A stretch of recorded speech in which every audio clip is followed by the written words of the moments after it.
नमस्कार. सिद्ध साधक साधना यातर्फे नवरात्री उत्सवाच्या निमित्ताने जो देवीचा जागर होत चाललेला आहे, त्यामध्ये देवी अथर्वशीर्ष हे पुष्प मी या देवीच्या चरणी अर्पण करणार आहे. प्रथम तिचं वंदन आपण करूया, की ज्यामध्ये ब्रह्मदेवांनी मार्कंडेय ऋषींना ही त्याची 9 नावं सांगितलेली आहेत. त्याचा उच्चार करून मग आपण म्हणजे देवीला नमन करून मग आपण प्रवचनाला सुरुवात करू. पण प्रथमं शैलपुत्री च द्वितीयं ब्रह्मचारिणी तृतीयं चन्द्रघण्टेति कुष्माण्डेति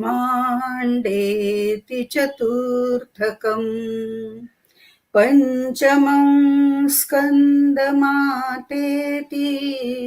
षष्ठं कात्यायनीति च सप्तमं कालरात्रीति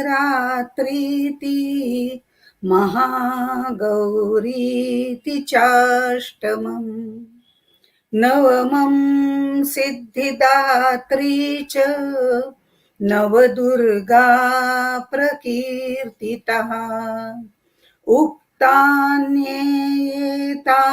नामानि ब्रह्मण्यैव महात्मना सर्वमङ्गलमाङ्गल्ये शिवे सर्वार्थसाधिके शरण्ये त्र्यंबके गौरी नारायणी नमोस्तुते. आपण सर्वात प्रथम देवीला जे वंदन केलं, त्यामध्ये ब्रह्मदेवानी मार्कंडेय ऋषींना जी 9 नावं सांगितली त्याचा उच्चार आपण केला आणि त्यानंतर सर्वांचं मंगल करणाऱ्या अशा या देवीला वंदन केलं. आणि आता आपण आपल्या विषयाकडे वळूया. देवी अथर्वशीर्ष. अथर्वशीर्ष म्हटलं की आपल्या समोर किंवा आपल्या डोळ्यासमोर गणपती अथर्वशीर्ष येतं. त्याचं कारण ते अतिशय लोकप्रिय आहे, पण ते नेहमी म्हटलंही जातं, त्याची आवर्तनं केली जातात आणि त्यामुळे ते अगदी लहानापासून मोठ्यांपर्यंत सर्वांना परिचित असं आहे. त्यामुळे अथर्वशीर्ष म्हटलं की गणपती अथर्वशीर्ष असं आपण म्हणतो. पण त्या व्यतिरिक्त देवी अथर्वशीर्ष, विष्णू अथर्वशीर्ष, सूर्य अथर्वशीर्ष, शिव अथर्वशीर्ष अशी ही अथर्वशीर्ष आहेत. ही सर्व अथर्व ऋषींच्या मुखातून बाहेर पडली असं मानलं जातं. खरं म्हणजे थर्व याचा अर्थ हलणारं, थरथरणारं, म्हणजे अस्थिर असणारं. पण अथर्व हा त्याच्या विरुद्ध शब्द आहे. अथर्व स्थिर आहे, शाश्वत आहे. अशा पद्धतीने जे स्थिर आहे, शाश्वत आहे, अगदी अचल आहे असं जे आहे ते. आणि शीर्ष, शीर्ष म्हणजे श्रेष्ठ असा अर्थ आहे. आपल्या या शरीरामध्ये जे मस्तक आहे त्याला शीर्ष असं म्हणतात. त्याचं कारणही तेच आहे की आपलं सर्व शरीर जर बघितलं तर त्यातला सगळ्यात महत्वाचा भाग म्हणजे आपलं शीर्ष, म्हणजे आपलं हे डोकं, आपलं हे मस्तक. अशा पद्धतीने आपण त्याचा उच्चार करतो. पण हे सगळं महत्वाचं का मानतो? कारण त्याच्यावर 5 ज्ञानेंद्रिय आहेत म्हणून. जसं शरीराचं हे शीर्ष आहे, तसं शीर्ष याचा दुसरा अर्थ जो आहे तो श्रेष्ठ असा अर्थ आहे. मग शाश्वत आहे, स्थिर आहे, श्रेष्ठ आहे असं कोण आहे? तर ते परब्रह्म तत्व आहे.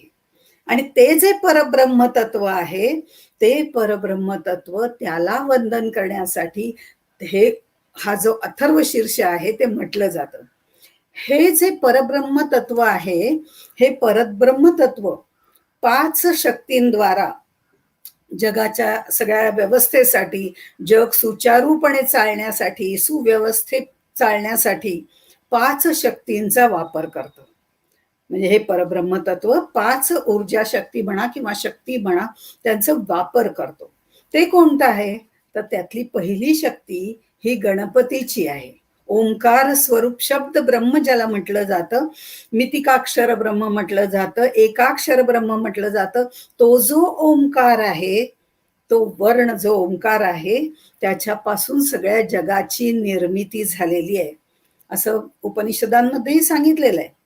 तसंच दुसरी शक्ती जी आहे ती आनंद शक्ती, क्रियाशक्ती, कर्तृत्व शक्ती अशी देवी स्वरूपात आहे. आणि हे परब्रह्म जे आहे त्याला ह्या ऊर्जा शक्तीशिवाय, ह्या कर्तृत्व शक्तीशिवाय किंवा या मायेशिवाय आपलं कार्य करता येत नाही, त्याला व्यक्त होता येत नाही. त्यामुळे या शक्तीचं कार्य सुद्धा तेवढंच महत्वाचं आहे. त्यानंतर विष्णू हा जाणीव किंवा संवित असलेला असा देव आहे. ती शक्ती सुद्धा प्रत्येकामध्ये असावी लागते.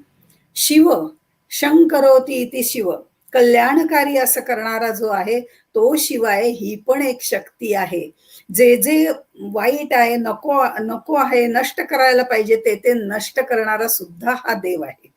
आणि सूर्य जात वेद असं त्याला म्हटलं जातं, हा सगळ्यांचं जीवन उत्पन्न करणार आहे, कारण उभेपासून प्रत्येक गोष्ट निर्माण होते. त्यामुळे गणपती, देवी, विष्णू, शिव, सूर्य अशा या शक्तींमार्फत कार्य केलं जातं परब्रह्माचं. आणि म्हणून ह्या सगळ्याला तेवढंच महत्व आहे. आणि अथर्व शीर्ष हा त्यामुळे उपनिषदांचा प्रकार मानला जातो.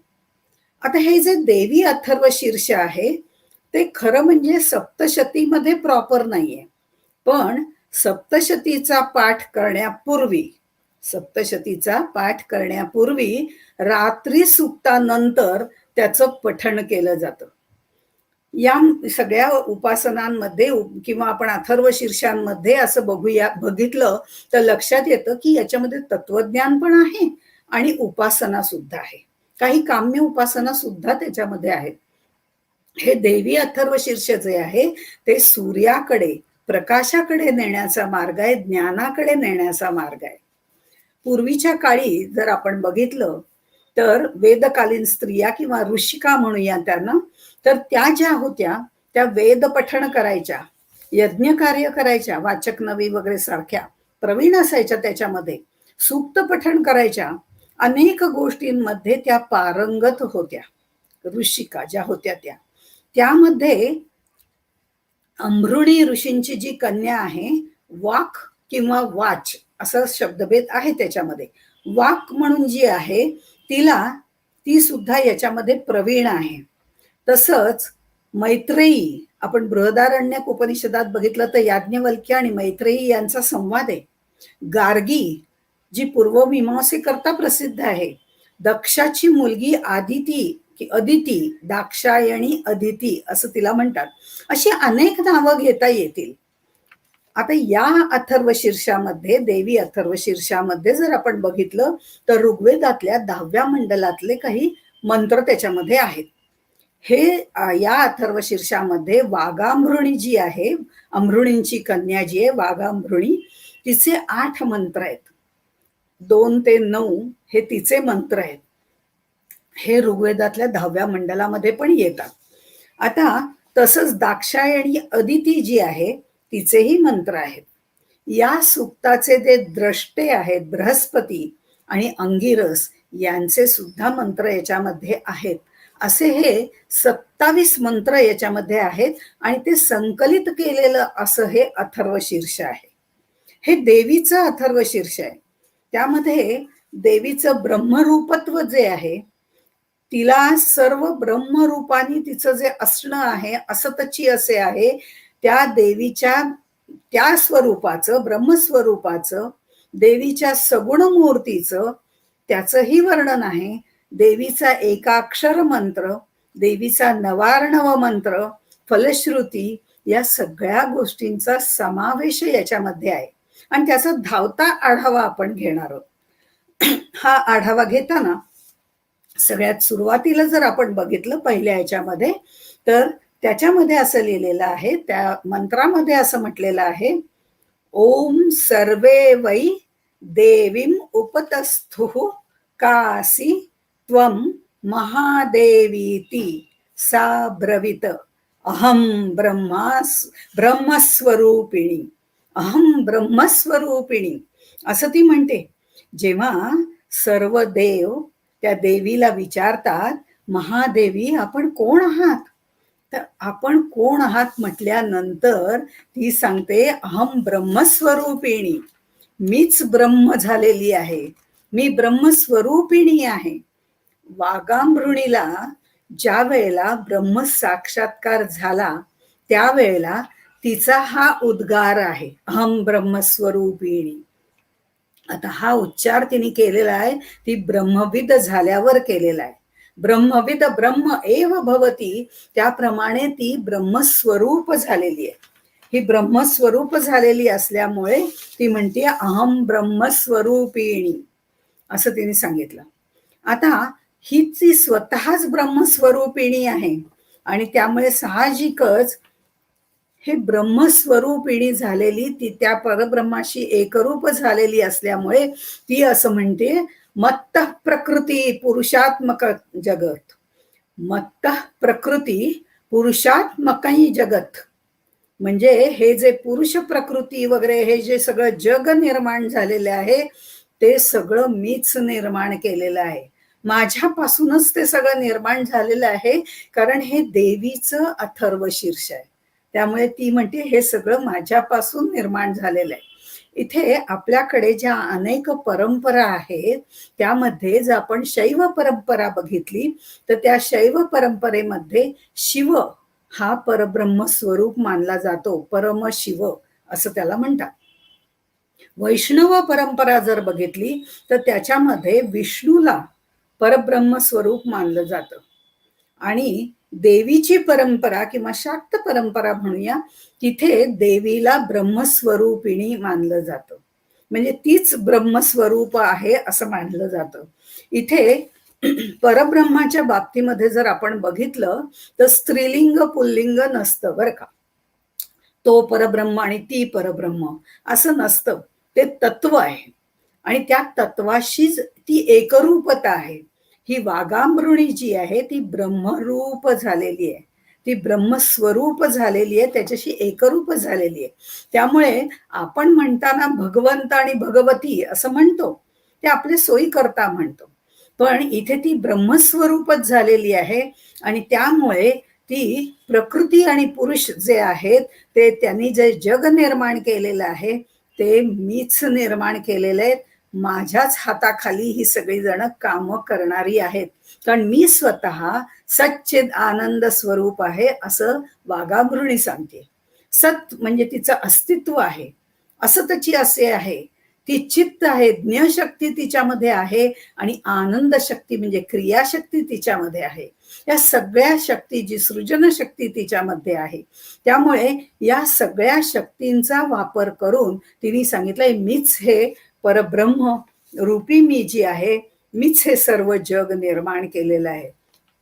कारण या ज्या शक्ती आहेत त्या शक्तींना शक्ती पुरवठा करणारीच ही आहे. या बाकीच्या ज्या शक्ती मगाशी सांगितल्या त्या त्यांची त्यांची अथर्वशीर्ष सांगितलेली आहेत, तर त्याप्रमाणे त्या सगळ्यांना शक्तीचा पुरवठा करणारी मीच आहे असं तिने सांगितलेलं आहे, कारण मी ब्रह्मस्वरूपिणी आहे. ह्याच्यामध्ये त्याच्या 3ऱ्या श्लोकामध्ये तिने असं म्हटलेलं आहे, अहम पंचभूतान्य पंचभूतानि अखिलै जगत. हे जे सगळं चराचर विश्व निर्माण झालेलं आहे, पंचमहाभूतात्मक असं जे निर्माण झालेलं आहे ते सगळं मीच व्यापलेलं आहे. मी या चराचरामध्ये भरून राहिलेली आहे, भरला घनदाट हरी असं आपण म्हणतो. कारण ही जी शक्ती आहे, सृजन शक्ती आहे, ती घाडामोडी करणारी आहे, सगळ्या गोष्टी घडवते, मोडते, असं नष्ट करणारी, निर्माण करणारी अशी जी प्रकृती आहे, त्या प्रकृतीने हे पंचभौतिक जग निर्माण केलेलं आहे. पंचतन्मात्रा निर्माण केल्या, शब्द स्पर्श रूप रस गंध, आणि नंतर त्याचं पंचीकरण होऊन पृथ्वी आप तेज वायू आकाश, हे सगळं निर्माण जे प्रकृतीने केलेलं आहे आणि ते कुणाच्या सहाय्याने केलेलं आहे, त्रिगुणांच्या सहाय्याने केलेलं आहे. म्हणून ती अष्टधा प्रकृती जी तुम्हाला दिसतीये, जे हे चराचर निर्माण करणारी आहे, ती खरं म्हणजे तिला शक्ती पुरवठा करणारी मी ब्रह्मस्वरूपिणी आहे, असं तिने म्हटलेलं आहे. आता ह्याच्यामध्ये जर आपण बघितलं तर स्वामी दत्तावधूत म्हणून आहेत. त्यांनी या अथर्व शीर्षाचं मराठीत भाषांतर केलेलं आहे, दत्तावधूत. आणि त्यांनी त्यातल्या ज्या ओळी लिहिलेल्या आहेत त्या अत्यंत मनोहारी अशा आहेत, अर्थपूर्ण आहेत. म्हणजे त्यांनी अर्थाला कुठेही धक्का न लावता अत्यंत सोप्या चांगल्या भाषेमध्ये ते लिहिलेलं आहे. त्यामुळे हेही चांगलंच आहे, म्हणण्यासारखं आणि आपल्याला पटकन समजण्यासारखं आहे. जसं इथे त्यांनी म्हटलंय, अहम पंचभूतान्य पंचभूतानि अखिलं जगत. इथे त्यांनी दत्तावधूत जे आहेत, स्वामी दत्तावधूत, त्यांनी जे मराठीत भाषांतर केलंय त्याच्यामध्ये ते असं म्हणतात, हे दृश्य जे चराचर मीच नटले साचार, मजविण अणुमात्र सृष्टी काही असेना. म्हणजे हे पंचमहाभूतात्मक जे जग आहे, हे जे चराचर आहे, ते माझंच रूप आहे, मीच नटलेली आहे सगळीकडे. या चराचरात माझंच रूप तुम्हाला दिसतंय, हा माझाच चिद्विलास आहे, अशा पद्धतीने तिने सांगितलेलं आहे. आणि पुढे 6व्या श्लोकामध्ये त्यांनी म्हटलेलं आहे, अहम सोमम अहम सोमन त्वष्टारम पूषणम भग दधामी, अहम विष्णु मुरुक्रम ब्रह्माणमुत प्रजापतीम दधामी. आता इथे अहम म्हणजे मीच, हे कोणाकोणाला काय काय दिलंय हे ती इथे सांगते. सोमन, आता सोम म्हणजे चंद्र, आणि पूषण म्हणजे पूषा म्हणजे पूषण म्हणजे सूर्य. आता ह्याच्यामध्ये सोम म्हणजे चंद्र आणि सूर्य, या चंद्र आणि सूर्याला सुद्धा जी शक्ती आहे, ऊर्जा आहे, म्हणजे चंद्राची शीतलता आहे, सूर्याची दाहकता आहे, ही शक्ती देणारी सुद्धा मीच आहे. त्वष्टारम, त्वष्टारम म्हणजे त्वष्टा म्हणजे निर्माण करणारा, आकार देणारा, निर्माण करण्यापेक्षा आकार देणारा. प्रत्येक गोष्टीला जी निर्माण झालेली आहे त्याला रंग रूप आकार आहे. काही भावना आहेत त्या अदृश्य असल्या तरी त्या जाणवणाऱ्या आहेत, पण इथे आकार देणारा असा जो आहे तो म्हणजे विश्वकर्मा त्याला म्हटलं जातं. त्यालाही मीच शक्ती पुरवते असंही सांगते. ज्या वेळेला चंद्र आणि सूर्य यांना मी पूर्ण शक्ती देते असं ती म्हणते, त्यावेळेला आपल्या लक्षात येतं की ह्या सूर्यापासून सगळ्याची निर्मिती होते. ज्यात वेद, मगाशी मी त्याला म्हटलं, उभेशिवाय कोणतीही वस्तू निर्माण होत नाही. आणि तो उब देणारा जो आहे तो सूर्य आहे. आपल्याला साधं घरामध्ये कडधान्यांना मोड आणायचे असतील तरी सुद्धा ते घट्ट बांधून ठेवावे लागतात, भिजवून नंतर बांधून ठेवावे लागतात, तेव्हा ते ची येते, त्याला एखादा अंकुर यायला लागतो, म्हणजे त्याला मोड फुटायला लागतो. पण त्यासाठी ऊर्जा गरजेची आहे. उन्हाळ्यात पटकन मोड येतात, हे त्याचं उदाहरण आहे. म्हणजे सूर्यापासनं आपल्याला उष्णता मिळते, ऊब मिळते, आणि त्याच्याचमुळे चराचरामध्ये निर्मिती होते. आणि ही निर्मिती जशी त्याच्यापासून होते, तसंच सोम या शब्दाचा आणखीन एक अर्थ असा आहे, सोम ही एक वल्ली आहे, एक वेली आहे, त्याला पानं येतात, आणि त्याचा जो रस आहे, रस काढला जातो, त्याचा चमश पात्रामध्ये तो दिला जातो. चमस पात्र त्याला म्हणतात, त्या पात्रामधनं तो दिला जातो, आणि तो यज्ञवेळी जे यज्ञ करणारे लोक असतात त्यांच्यापैकी काहींनाच तो घेण्याचा अधिकार आहे. इतकी ती महत्वाची वल्ली आहे, पण ती चैतन्य शक्ती देणारी अशी वल्ली आहे. आता ह्या ठिकाणी औषधी आणि औषधी जी वनस्पती आहे ती चंद्रापासून निर्माण होणारी आहे. चंद्राची शीतलता त्याच्यासाठी तेवढीच महत्वाची आहे जेवढी सूर्याची उष्णता महत्वाची आहे. पण या दोघांना, सूर्याला दाहकता आणि चंद्राला शीतलता देणारी कोण आहे, तर ती मी आहे, असं त्यांनी सांगितलेलं आहे. तसंच हा जो विश्वकर्मा आहे तो हा जगाला आकार देणारा आहे. बृहस्पतींनी म्हणजे वृत्रासूर त्याचा वध, ही कथा आपल्याला भागवतामध्ये वगैरे सांगितली जाते. वैवस्वत मन्वंतरामध्ये वृत्रासूर हा जो राक्षस होता त्याला मारण्याकरता दधीची ऋषींची अस्थी त्याच्यापासनं वज्र बनवलं गेलं. ही कथा माहिती आहे. पण ते वज्र जे बनवलं गेलं, अस्थी आणल्यानंतर जे वज्र बनवलं गेलं ते विश्वकर्म्यांनी बनवलेलं आहे. म्हणजे त्याला जो आकार देण्याचा भाग आहे तोही तितकाच महत्वाचा आहे. तसंच या विश्वाला सुद्धा आकार देण्याचं काम विश्वकर्मा करतो. पण त्या आकार कसा द्यायचा, कुठे द्यायचा, काय पद्धतीने द्यायचा, असाच का द्यायचा, या सगळ्या गोष्टींसाठी जी बुद्धी लागते किंवा जे चातुर्य लागतं हे कोणी दिलंय? हे मी त्याला दिलंय असं ही ब्रह्मचारिणी सांगते किंवा ब्रह्मस्वरूपिणी जी आहे ती सांगते. अशा अशा पद्धतीने जी आहे ती ही भगवती आहे. आम्ही मगाशी म्हटलं तसं आम्ही ज्या वेळेला पुरुषाचा उच्चार करतो, पुल्लिंग उच्चार करतो त्यावेळेला भगवंत म्हणतो आणि स्त्रीलिंग उच्चार करतो तेव्हा भगवती म्हणतो. वास्तविक ब्रह्मस्वरूप झालेल्याला असं स्त्रीलिंग पुल्लिंग असं नसतं. जसं एकनाथ महाराज म्हणतात की पुरुषाचा तो आत्मा आणि स्त्रियांची ती आत्मी असं नसतं. आत्माच तो आत्माच आहे, त्याला स्त्रीलिंग पुल्लिंग नाही.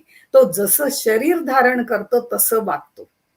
त्याचप्रमाणे हे भगवती जी आहे ही भगवती असं तिला जे म्हटलेलं आहे, कारण भग म्हणजे ऐश्वर्य, धर्म, यश, श्री, वैराग्य, मोक्ष असं जे सगळं आहे ते ऐश्वर्य हिच्या जवळ आहे.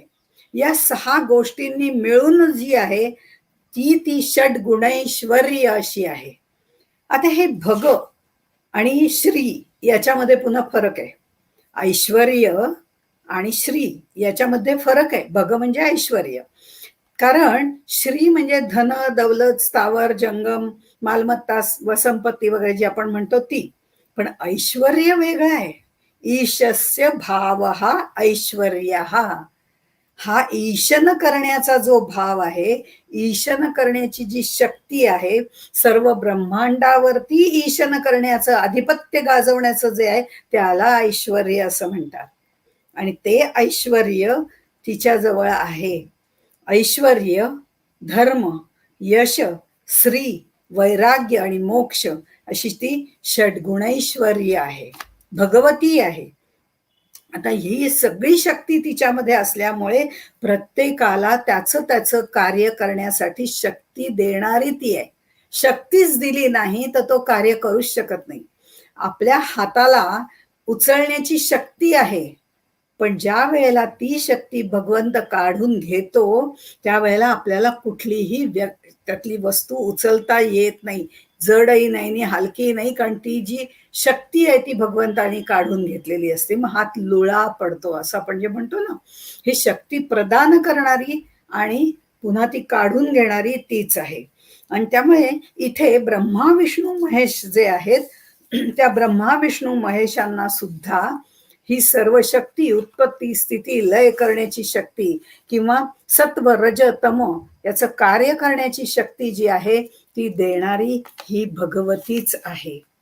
आणि म्हणून तिचं वर्णन करताना सुद्धा असं म्हटलेलं आहे, म्हणजे सत्व, रज, तम हे जसं आहे तसं ब्रह्मा विष्णू महेश यांना अवतार करण्यात, त्यांचं कार्य करण्यासाठी पालन करता विष्णू आहे, उत्पन्न करता ब्रह्मदेव आहे आणि संहार करता हा शिव आहे.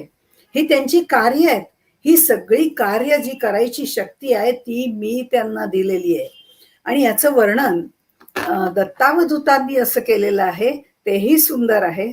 उत्पन्न करसी विश्व जेव्हा, म्हणती ब्रह्माणी तुझ तेव्हा, पालन करसी विश्व जेव्हा, वैष्णवी ऐसे तुझ म्हणती, कल्पांती संहार जेव्हा, रुद्राणी म्हणती तेव्हा, उत्पत्ती स्थिती लया कारणा, जगन्माता तुझ म्हणती. म्हणजे उत्पन्न करण्याचं कार्य ब्रह्मा करतो, ब्रह्मदेव करतात, पण त्यावेळेला त्यांची शक्ती बनून त्यांच्या पाठीशी ब्रह्माणी या नावाने ती त्यांची शक्ती म्हणून कार्य करते. विष्णू ज्या वेळेला पालन करतात त्यावेळेला वैष्णवी म्हणून ती त्यांच्या पाठीशी उभी असते, तर संहार करताना शिवाच्या पाठीमागे किंवा रुद्राच्या पाठीमागे ती रुद्राणी म्हणून असते. प्रत्येक पुरुषाच्या मागे स्त्री असते, ते याच्यावरनच निघालं असावं. त्यावेळे पुरुष तो अगदी मोकळेपणाने सगळं कार्य करू शकतो, कारण तिचा पाठिंबा तिला असतो. मुळामध्ये स्त्री ही सामर्थ्यवानच आहे. परमेश्वराने जर बघितलं, आपण विचार करूया, मी हे वाक्य जे दिलंय की मुळात स्त्री ही सामर्थ्यवान आहे, तिच्यामध्ये सगळ्या शक्ती समावलेल्या आहेत, कारण परमेश्वराने महत्वाची खाती स्त्रियांकडेच दिलेली आहेत. बघा आता तुम्हीच, सगळी खाती स्त्रियांकडे दिलेली आहेत. शिक्षण खातं सरस्वतीकडे दिलेलं आहे, अर्थ खातं लक्ष्मीकडे दिलेलं आहे, संरक्षण खातं दुर्गामातेकडे दिलेलं आहे आणि अन्न पुरवठा अन्नपूर्णा देवीकडे दिलेले आहे. मग स्त्रिया अबला असतीलच कशा? त्यांना अबला म्हणायचं काही कारणच नाही. ती सर्व क्षेत्रात आजही पुढे आहे आणि ती अबला कधीच नव्हती आणि ती अबला कधीच राहणार नाही, कारण या सर्व शक्ती तिच्यामध्ये आहेत. किंबहुना त्या शक्तीला ज्या वेळेला प्रगट व्हायला मिळतं तेव्हा ती सर्व गोष्टी करू शकते आणि मग ती सुद्धा गॉड बनते. GOD, जनरेशन, ऑर्गनायझेशन, डिस्ट्रक्शन, या सगळ्या गोष्टी ती करू शकते. आणि आज आपण बघतो, आज अनेक क्षेत्रामध्ये स्त्रिया सगळीकडे वावरत आहेत आणि अगदी व्यवस्थितपणे काम करतायत. मग हे उत्पत्ती स्थिती लयाचं काम करणं जे ब्रह्मा विष्णू महेश करतात, त्यांच्या मागे सुद्धा ब्रह्माणी, वैष्णवी आणि रुद्राणी म्हणून मीच आहे. मीच सर्वांना हे शक्ती प्रदान करणारी आहे. ही जी ब्रह्मस्वरूपिणी देवी आहे, ती जी आहे ती ज्ञ स्वरूप आहे, आनंद स्वरूप आहे. म्हणजे हे सृष्टीमध्ये तिनीच सगळी वेगवेगळी रूप घेतलेली आहेत. आता ही सगळी रूप तिने जी घेतलेली आहेत त्याच्यामध्ये त्याने म्हटलंय वेदोहम अवेदोहम, म्हणजे वेद म्हणजे विद म्हणजे जाणणे, वेदोहम म्हणजे जाणण्यासारखं जे जे आहे ते मीच आहे, आणि जे जाणता येत नाही अवेदोहम तेही मीच आहे. आता जाणण्यासारखं मी आहे हे समजू शकतो, जे दृश्य आहे, जे भावना आहेत आम्ही जाणू शकतो. ती जाणणारी शक्ती म्हणजे ही परब्रह्म स्वरूप देवी आहे हेही आम्ही म्हणजे समजू शकतो. पण जे न जाणण्यासारखं आहे तेही मी आहे, कारण एकांशेन स्थितो जगत, माझ्या फक्त एका अंशावरती जग स्थिर झालेलं आहे. उरलेलं जे सगळं आहे ते आम्हाला माहिती नाही. या ब्रह्मांडामध्ये जे जे आहे ते सर्वच्या सर्व आम्हाला माहिती नाही. ते माहिती जे नाही ते सुद्धा तीच आहे. असं तिचं दोन्ही रूप, चांगलं आणि वाईट, ही दोन्ही रूप देवीची आहेत. अर्थात चांगलंही लागतं आणि वाईटही लागतं, कारण वाईट असल्याशिवाय चांगल्याची किंमत कळत नाही. देवीने या चांगल्या आणि वाईट दोन्ही गोष्टी निर्माण केल्यात, त्या अर्थी त्या तितक्याच आवश्यक आहेत हे जग चालण्यासाठी. आणि म्हणून ही दोन्ही रूप देवीचीच आहेत. जसं शांती, क्षमा, आर्जव या गुणांबरोबर क्रोध, मोह हे दुर्गुण सुद्धा असतातच, आहेतच. आणि मग ते सत्वगुणाबरोबर तमोगुण सुद्धा आहेच. मग तमोगुणाधिष्ठ अशी जी झोप आहे, झोप हा भाग कुठे येतो तर तमोगुणामध्ये येतो असं आपल्याला सांगितलं जातं. पण जी शरीरासाठी आवश्यक आहे ती झोप काही तमोगुणी नाहीये. आवश्यक ती तमोगुणात्मक नाहीये, कारण ती कार्यशक्ती वाढवणारी आहे.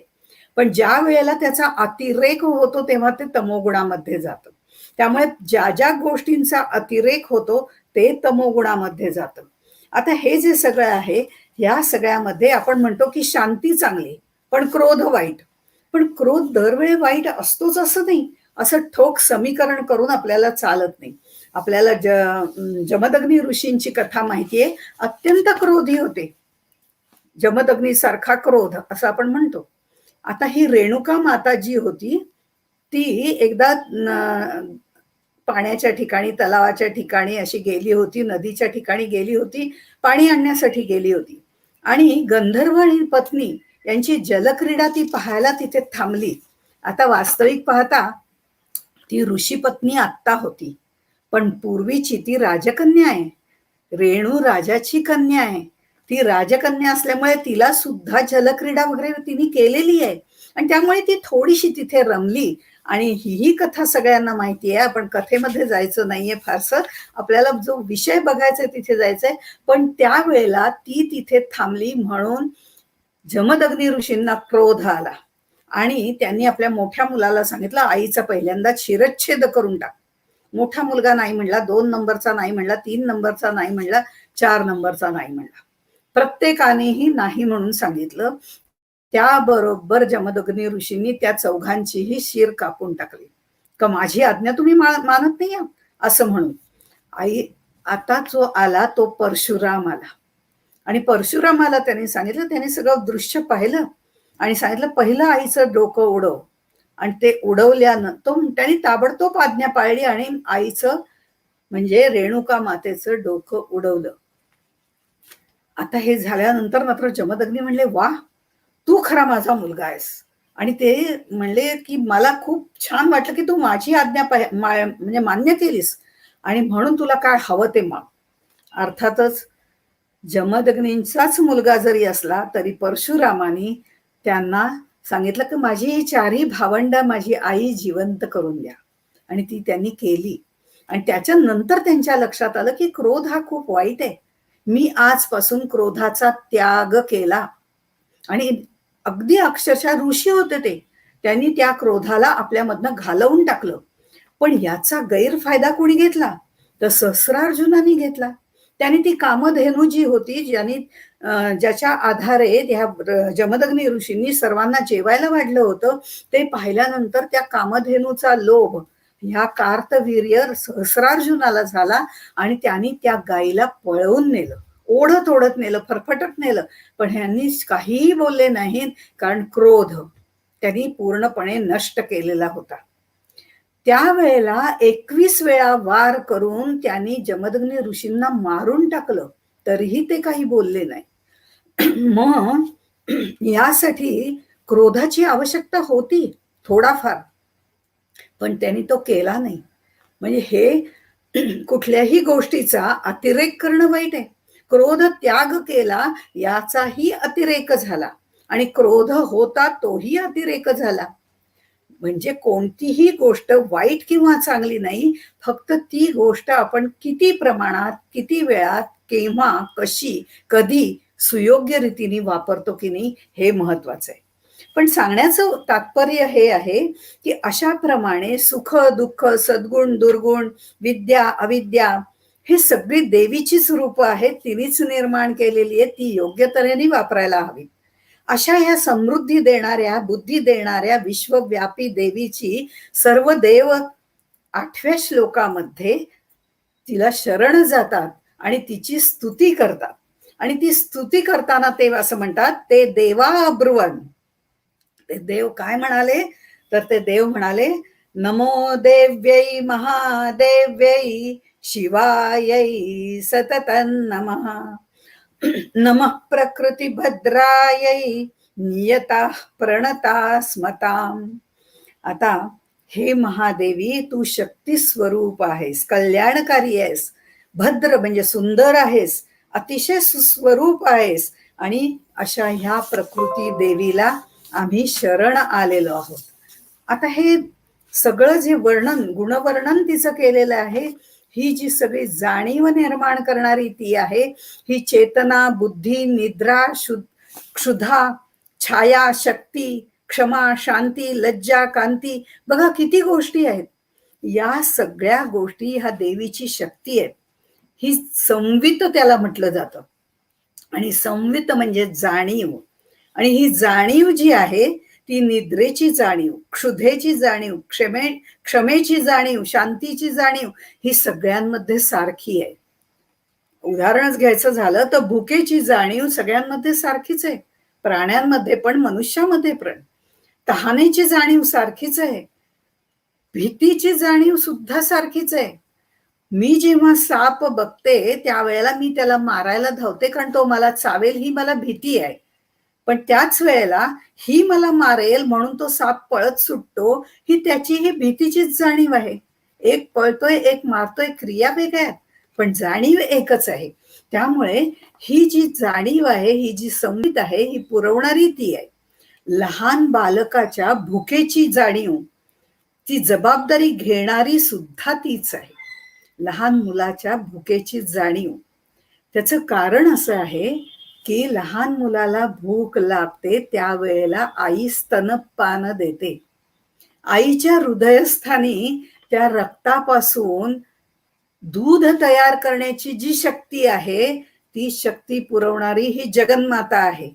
आणि ही शक्ती, त्या आईचं ते कार्य पूर्ण झालं की ती शक्ती काढून घ्यायचं काम पण तीच करते. म्हणजे ही शक्ती पुरवण्याचं आणि काढून घेण्याचं दोन्ही काम ती करते. मनाला सुद्धा चांगली आणि वाईट या दोन्ही शक्ती पुरवणारी ती आहे. त्यामुळे मनाचं सुमन करणारी सुद्धा ती आहे. आणि मन बाह्य विषयात रमवणारी सुद्धा तीच आहे. आणि विषयांचं विष प्यायलं की दुःख होणारच. त्यामुळे कोणतं घ्यायचं हे आम्ही ठरवायचं आहे. पण देणारी ती आहे. तुम्ही जे मागाल ती देणारी आहे.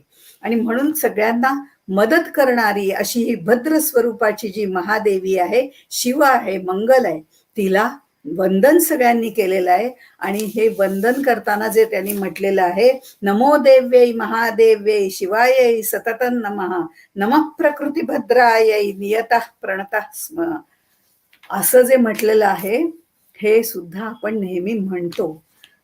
अशी ही शक्ती पुरवणारी आहे.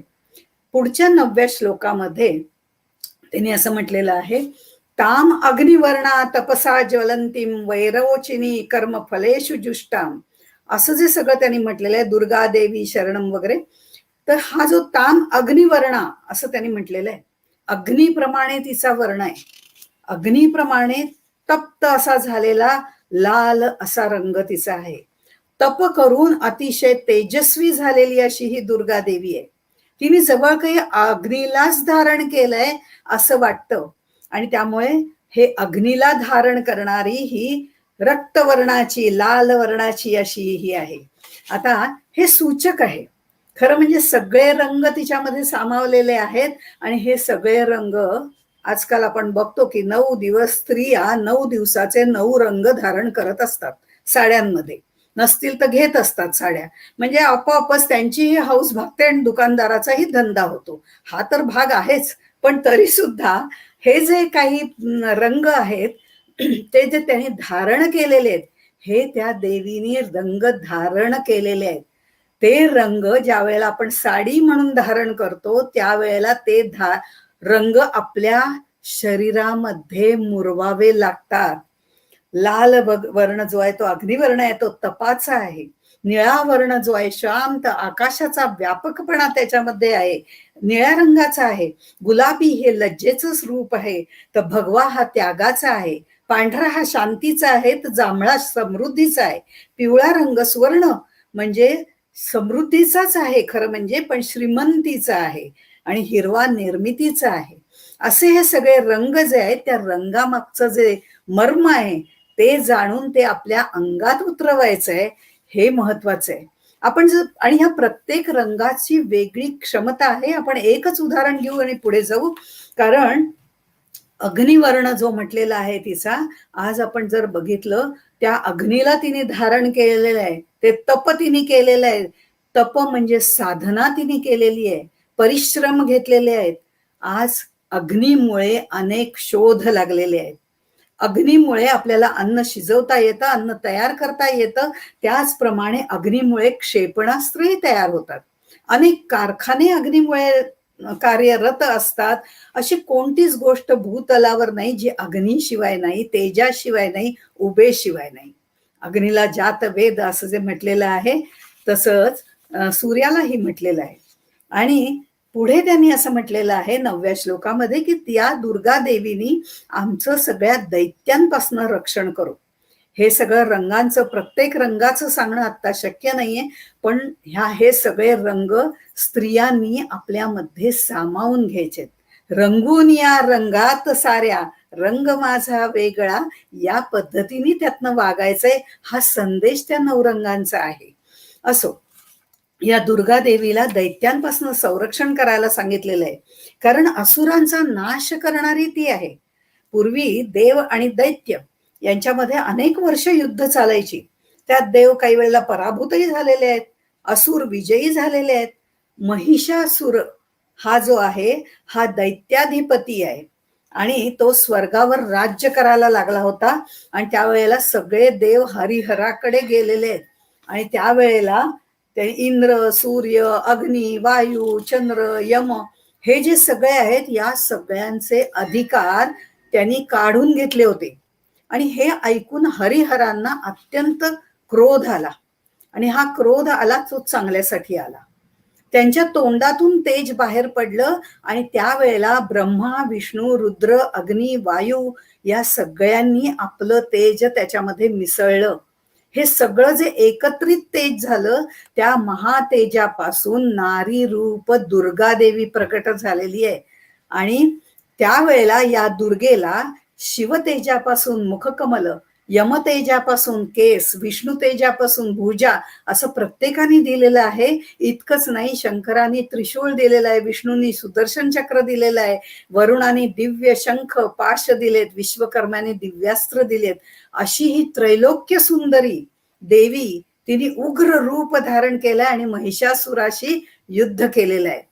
विराट रूप धरुनी सहस्रावधी हस्तांनी दुर्गेने शरसंधानी असुर मारले ते धवा.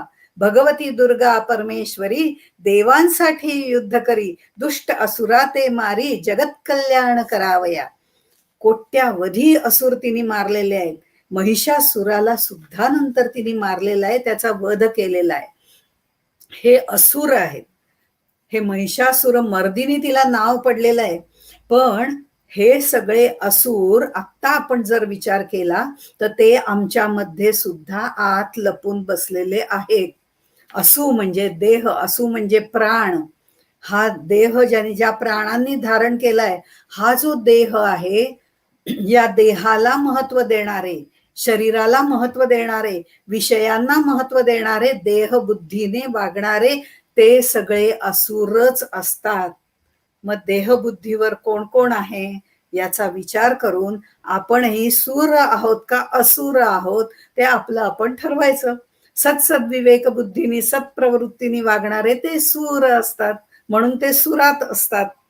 सप्तसूर सुद्धा जे आहेत ते बेसूर झाले की असुर होतात आणि मग जीवन जे असतं ते मस्त न राहता त्रस्त राहतं.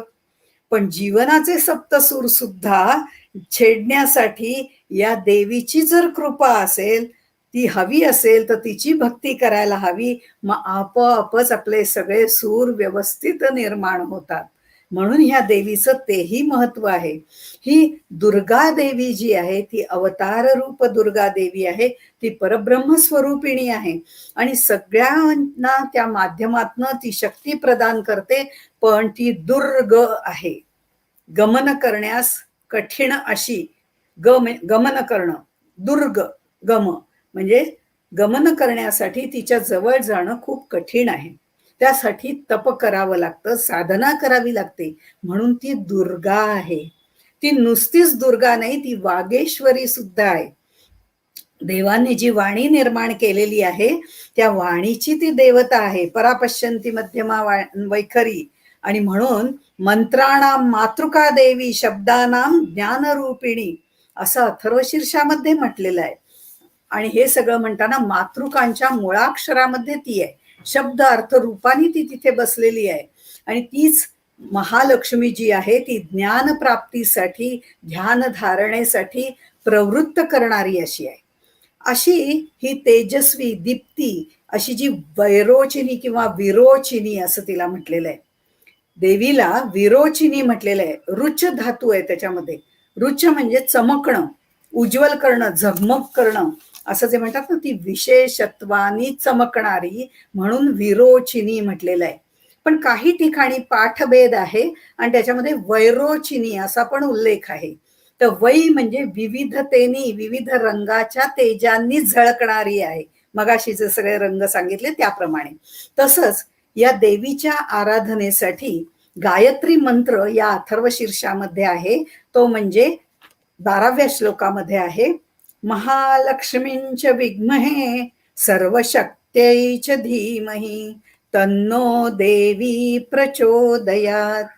म्हणजे ही जी महालक्ष्मी आहे ती सर्व शक्तिमान आहे, प्रभावशाली आहे आणि ती ज्ञान ध्यान या सगळ्या मार्गाची चोदना देणारी, म्हणजे प्रकर्षाने प्रचोदयात, प्रकर्षाने प्रेरणा देणारी अशी आहे.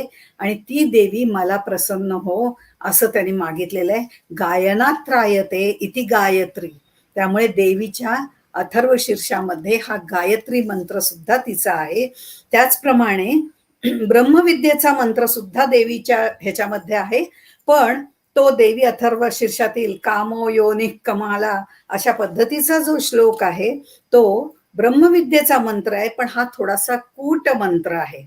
कामो योनि कमला वज्रपाणीर गुहा हसा मातरिश्वा भ्रमिंद्रहा पुनर्गृहा सकला माययाच पुरुश्चेश्चा विश्वमातादि विद्योम.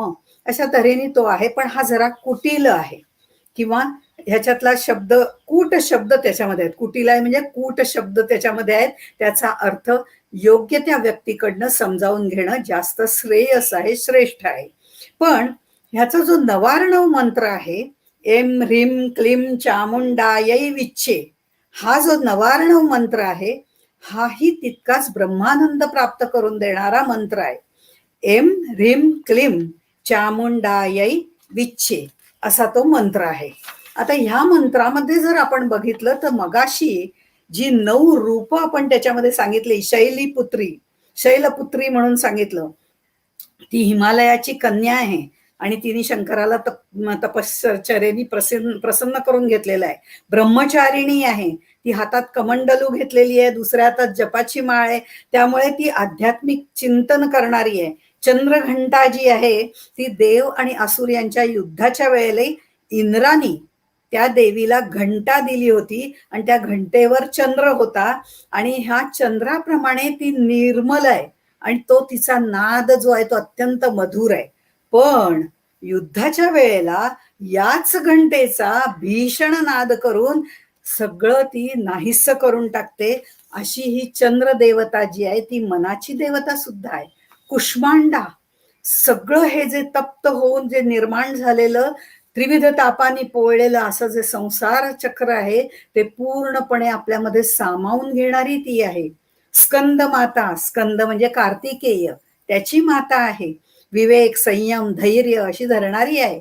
कात्यायनी आहे, कत ऋषींची कात्यायनी. कत आश्रमामध्ये, त्या कत ऋषींच्या आश्रमामध्ये ही देवी सर्वांना प्रसन्न झाली, ती कात्यायनी आहे.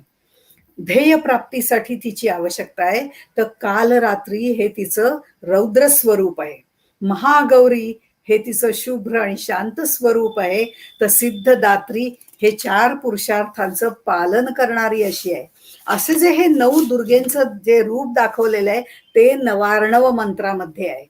आता हा जो नवार्णव मंत्र आहे हा नवग्रहांशी सुद्धा संबंधित आहे. त्याच्यामध्ये एम ह्रीम क्लीम, त्यातलं एम जे आहे ते महासरस्वतीचा बीज मंत्र आहे. ह्रीम जे आहे ते महालक्ष्मीचं आहे. क्लीम जे आहे ते महाकालीचं आहे. आता ह्याच ह्याच्याबरोबर एम ह्रीम क्लीम हे जर आपण बघितलं तर शैलपुत्री, ब्रह्मचारिणी, चंद्रघंटा हे जसं जसं एक एक आपण नावं घेतली त्याप्रमाणे एम ह्रीम क्लीम चामुंडा यै विच्छे इथपर्यंत ते 9 देवींची 9 नावं येतात. त्याचप्रमाणे सूर्य, चंद्र, मंगळ, बुध, बृहस्पती, शुक्र, शनी, राहू, केतू यांचीही नावं येतात. म्हणजे एम म्हणजे शैलपुत्री म्हणजे सूर्य, ह्रीम म्हणजे ब्रह्मचारिणी चंद्र, क्लीम म्हणजे चंद्रघंटा मंगळ, शा म्हणजे कुष्मांडा बुध. अशा पद्धतीने ती सगळी नावं आहेत. आणि हा नवार्णव मंत्र त्या दृष्टिकोनातनं तयार झालाय. म्हणजे ते जे आहे सूर्य, चंद्र, मंगळ या सगळ्या ग्रहांवरती ताबा, त्या सगळ्या ग्रहांना नियंत्रित करण्याचं सामर्थ्य जे आहे ते त्याच्यामध्ये आहे. आता हा जो नवार्णव मंत्र आहे हा अत्यंत अनन्यसाधारण महत्व त्याला आहे. कारण आपण बघितलं ते बीज मंत्र पण त्याच्यामध्ये आहेत. आणि त्याचप्रमाणे हे जे मंत्र आहे त्याचे जर शब्द आपण बघितला तर शब्दांमध्ये सुद्धा चामुंडायै, हाही महत्वाचा आणि अद्भुत शक्तीचं द्योतक असा शब्द आहे. याच्यामध्ये च, म, ण, ड आणि य हे जी 5 व्यंजन आहेत, व्यंजन जे असतं त्याला पूर्ण करण्याकरता स्वर लावावा लागतो. तो जो स्वर लावलाय म्हणजे चामुंडा, त्याच्यामधला चा हा जो उच्चार आहे तो च अधिक आ, म अधिक उ अशा पद्धतीने ते शब्द तयार होतात. हे मराठी भाषेमध्ये आपल्याला सर्व झालेलं आहे. पण हे जे च, म, न, ड, य ही 5 व्यंजनं आणि आ, उ, आ, ए ही 4 स्वर अशी ही 9 अक्षरी संख्या आहे. आणि त्यामुळे चामुंडायै या शब्दालाही तेवढंच अनन्यसाधारण महत्व असून ते शक्तीचं द्योतक आहे. इथे हे जे सगळं त्यांनी बघितलेलं आहे, हे जी नवार्णव मंत्र जो आहे त्यातलं विच्चे हे जे शेवटचं पद आहे ते नमस्कारात्मक किंवा ते नमस्कार दर्शक वंदन करण्याचं असं पद आहे. त्यामुळे एम ह्रीम क्लीम हे बीज मंत्र, चामुंडायै हे शक्तीचं द्योतक आणि विच्चे हे शरणागता असं पद्धतीने ह्या मंत्राचा अर्थ आहे. हा नवार्णव मंत्र असं म्हटलं जातं. आता ह्याच्यामध्ये हे मंत्रांचं शास्त्र झाल्यानंतर एक शब्दाचा मंत्र जो आहे तोही आपण एक एक शब्द बघितला, नवार्णव मंत्र बघितला. पण जो ब्रह्मविद्येचा मंत्र आहे तो कूट मंत्र आहे. म्हणून कमला योनी कमला वगैरे अशा पद्धतीचा जो मंत्र आहे त्याच्यामध्ये समुद्र मंथनाच्या वेळेला जी लक्ष्मी सागरातून वरती आली ती कमळापासून निर्माण झाली. हे कमळ हे तिचं उत्पत्ती स्थान आहे आणि जीवोत्पत्तीचं जे स्थान योनी आहे ते सुद्धा तेवढंच महत्वाचं आहे वगैरे. त्या ओमच्या प्रणवाचं महत्व वगैरे अशा पद्धतीने तो मंत्र सांगितलेला आहे. पण तो योग्य व्यक्तीकडनं समजावून घ्यावा असं मी मुद्दामून म्हटलं. आता 15, 16, 17 हे जे श्लोक आहेत त्याच्यामध्ये जर आपण बघितलं तर देवीचं सगुण रूप त्याच्यामध्ये त्यांनी सांगितलेलं आहे. त्याच्यामध्ये हे सगुण रूप सांगताना विविध रूप त्यांनी सांगितलेली आहेत. एशाम शक्ती वगैरे, विश्वमोहिनी, पाशांकुश धारिणी अशा पद्धतीने 15व्या श्लोकामध्ये वर्णन केलेलं आहे. आता ही विष्णूच्या हृदयी असणारी लक्ष्मी आहे, शिवाची गौरी आहे, ही आत्मशक्ती आहे, विश्वमोहिनी आहे, पाशांकुश धारिणी आहे, धनुष्यबाण धारण करणारी आहे, विद्या अविद्या या सगळ्या गोष्टी तिच्यामध्ये आहेत. आणि ज्यांना आम्ही 33 कोटी देव म्हणतो म्हणजे अष्टवसू, 11 रुद्र, 12 आदित्य आणि अश्विनी कुमार असे 33 देव जे उच्च कोटीतले होते, ते देव जे आम्ही म्हणतो ते देव सगळे जे तयार झाले ते हिच्या शक्तीमुळे तयार झालेले आहेत. आणि मग हे सगळं तिचं वर्णन केल्यानंतर आदितिर्हर्जनिष्ठ दक्षया दुहिता तव ताम देवा अन्वजायंत भद्रा अमृत बांधवा असं जे आहे. तर 13वा जो श्लोक आहे हा दक्ष कन्या अदितीचा श्लोक आहे. आणि दक्ष कन्या अदितीच्या बद्दल जर आपण बघितलं तर जिच्यापासनं अमर असे कल्याणमय देव उत्पन्न झालेले आहेत, 12 आदित्य तिच्यापासून निर्माण झालेले आहेत. तिची ही सगुण रूपाचं सगळं वर्णन जे केलेलं आहे यामध्ये जर आपण विचार केला तर दक्षाच्या 60 कन्या होत्या. दक्षाचा 60 कन्या होत्या. त्यामुळे ही जी सगळी निर्मिती जी झालेली आहे ती दक्ष कन्यांनी केलेली आहे. भागवतामध्ये याचं पूर्ण वर्णन केलेलं आहे. या दक्षाच्या ज्या 60 कन्या होत्या त्यातले 27 कन्या ज्या आहेत त्या नक्षत्र रूपाने चंद्राला दिलेल्या आहेत. कश्यपांच्या 13 होत्या. प्रत्येकाचं सांगत बसत नाही, भूतमुनींना 2, धर्माला 10 वगैरे अशा पद्धतीने. पण कश्यपांच्या 13 भार्या होत्या. त्या सगळ्या शक्ती स्वरूपिणी आहेत. त्यामध्ये अदितीने 12 आदित्य निर्माण केले. दिती आणि तिमी ह्याच्यापासनं जलचर प्राणी उत्पन्न झाले. सुरमापासनं वाघ सिंह निर्माण झाले. सुरभीपासून दूध देणारे पशु झाले. ताम्रापासून गिधाडं निर्माण झाली. शिकारी पक्षी निर्माण झाले. तर मुनी देवीपासून अप्सरा निर्माण झाल्या. आणि क्रोधवशापासून विषारी प्राणी निर्माण झाले. इलापासून वृक्षवल्ली निर्माण झाली. सुरसापासून राक्षस निर्माण झाले. दितीपासूनही निर्माण झालेले आहेत. अशा काष्ठापासून खुरांचे अश्व तयार झालेत. अशा पद्धतीने ही निर्मिती जी झालेली आहे ती कश्यप ऋषींच्या 13 भार्यांनी केलेली आहे. त्यातली ही अदिती आहे.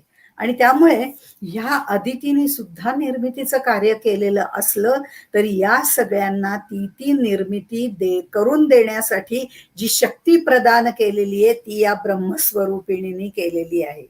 आता ह्यानंतर एक थोडक्यामध्ये आपण बघूया की एकाक्षर मंत्र जो रिम हा एकाक्षर मंत्र त्याच्यात सांगितलाय आणि तो 18व्या श्लोकामध्ये सांगितलाय. वियधिकारम संयुक्तम वितिहोत्र समन्वितम अर्धेंदुलसितम देव्या बीजम सर्वार्थ साधकम असा 18व्या श्लोकामध्ये सांगितलेला आहे. आता ज्ञानाने युक्त झालेले ब्रह्मांडामध्ये किंवा ब्रह्मांडामध्ये सर्व पाहणारे द्रष्टा असे जे ब्रह्मानंदामध्ये राहणारे यती आहेत ते यती या ध्यानाचं या मंत्राचं ध्यान करतात. हा देवीचा प्रणव मंत्र आहे. रिम हा देवीचा प्रणव मंत्र आहे. एकाक्षर मंत्र आहे. हा बीज मंत्र तर आहेच आहे पण हा मनोरथ पूर्ण करणारा मंत्र आहे. आता इथे वियत म्हटलेलं आहे. वियत म्हणजे आकाश. आकाशाचा व्यापकपणा त्याच्यामध्ये आहे. वितिगोत्र म्हणजे अग्नी.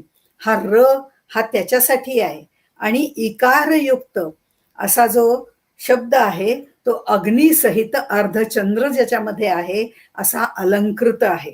म्हणजे हे देवीचं बीज आहे रिम. आणि भगवती देवीमध्ये आकाशासारखा व्यापकपणा आहे, अग्नीचं तेज आहे, चंद्राची शीतलता आहे आणि या सगळ्या शक्ती स्त्रीमध्ये आहेत. तिच्यात सुद्धा म्हणून मी मगाशी उल्लेख केला की 9 रंगांचा उल्लेख याच्यासाठी केलेला आहे कारण तिच्यातला जो व्यापकपणा आहे ना तो कुटुंबाला सामावून घेतो. तो निळा रंग आहे, तो आकाशाचा आहे. चंद्राची शीतलता त्याच्यामध्ये आहे, ती असावी लागते. संकटांना तोंड देताना ती तेजस्वी होते. सहनशीलता तिच्यामध्ये आहे पण दुसऱ्याच्या दुःखावर फुंकर घालण्यासाठी चंद्राची शीतलता पण आहे. ती उग्र स्वरूप पण धारण करू शकते. हे देवीची रूप आहेत वेगवेगळी आणि ती सगळी स्त्रियांमध्ये आहेत कारण स्त्री सुद्धा देवीचं स्वरूप आपल्याकडे मानलं जातं. तसं स्त्रियांनी वागलं तर असो, तो आपला विषय नाहीये. पुढच्या वेळेला म्हणजे पुढच्या ह्याच्यामध्ये 23व्या श्लोकामध्ये असं अथर्व शीर्षामधल्या या 23व्या श्लोकामध्ये त्यांनी म्हटलेलं आहे. तेही तिचं सगुण रूप वर्णन केलेलं आहे. यस्या अंतो न लभ्यते तस्मात् उच्यते अनंता, यस्या लक्षण नोपलक्षते तस्मात् उच्यते अलक्षा, यस्या जननं नो लोप्यते तस्मात् उच्यते अजा, एकैव सर्वत्र वर्तते तस्मात् उच्यते एका, एकैव विश्वरूपिणी तस्मात् उच्यते नैका, अत एवोच्यते अज्ञेया अनंता अलक्षा अजैका नैकती.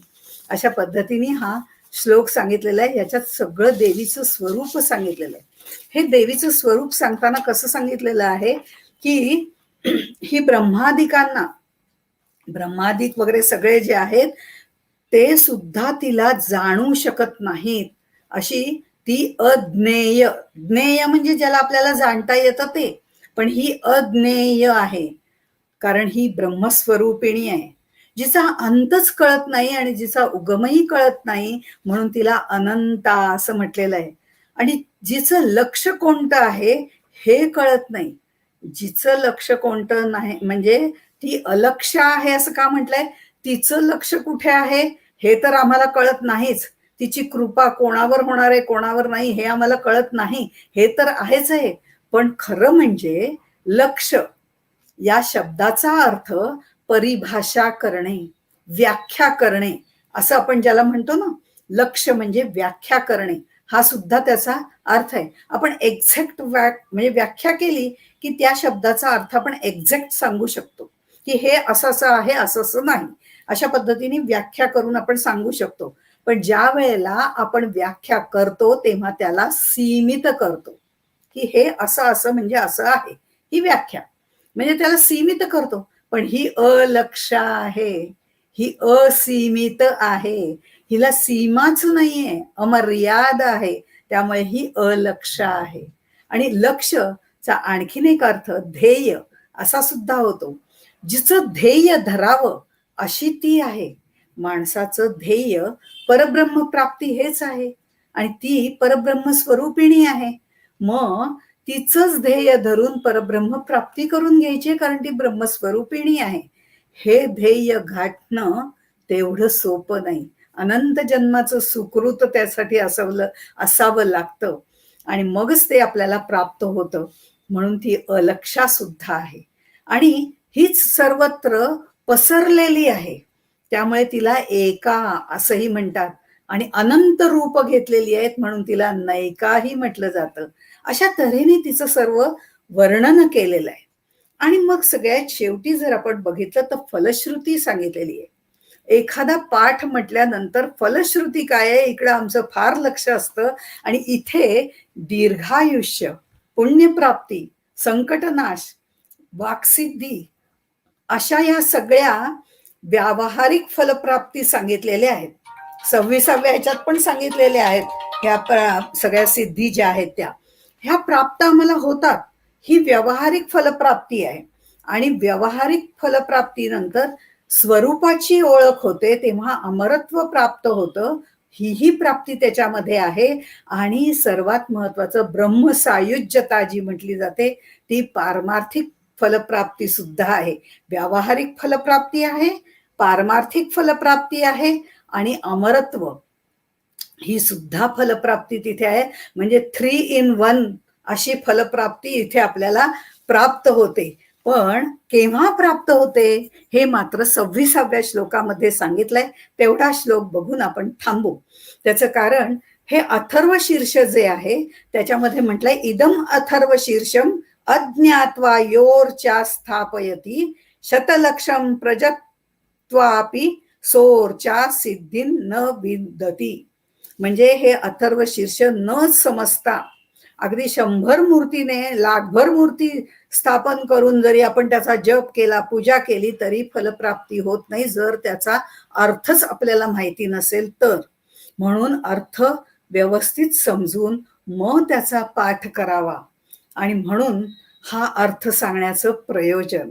खरं तर तुम्ही सगळे म्हणजे ऐकणारे श्रोते जगदीश मूर्ती आहातच आणि तरी सुद्धा मी माझ्या बुद्धीप्रमाणे इथे अर्थ सांगण्याचा प्रयत्न केलेला आहे. त्यामुळे ह्या सगळ्याचा अर्थ ज्या वेळेला आपल्याला समजतो आणि तो अर्थ समजून जेव्हा आपण देवीला नमन करतो, देवीला वंदन करतो, तिचं स्तोत्र म्हणतो, ते पाठ करतो आणि हे सगळं झाल्यानंतर ती माता आपल्याला प्रसन्न होते. आणि जसं जसं तुमची भक्ती असते, जशी जशी तुमची तप करण्याची साधना असते त्याप्रमाणे तप केलं जातं, त्याप्रमाणे व्यावहारिक फलप्राप्ती किंवा पारमार्थिक फलप्राप्ती आणि अमरत्वाची फलप्राप्ती ती आपल्याला प्रदान करते. अर्थात व्यावहारिक फलप्राप्ती कधीही मागू नये असं समर्थ रामदास स्वामी सांगतात. त्याचं कारण ती आपण भोगतो आणि आपल्याला पुन्हा आणखीन फल मिळावं ही अपेक्षा निर्माण होते. त्यामुळे ती खरं म्हणजे मागूच नये. ब्रह्मसायुज्य ही पारमार्थिक फलप्राप्ती आहे. किमान आपल्याला तेवढी मागण्याची तरी इच्छा व्हावी, मग पुढे अमरत्वापर्यंत जाण्यासाठी अनेक जन्माचं सुकृत लागतं.